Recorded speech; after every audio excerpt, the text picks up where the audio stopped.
Hi గుట్టి, నీకు ఇష్టమైన curry prawns curry చేయమంటావా?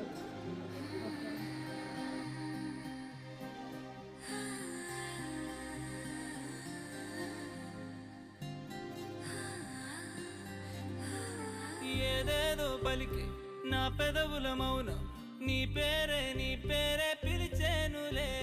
నీ పెంచితోనే అల్లాడే ప్రాణం నిన్నేలే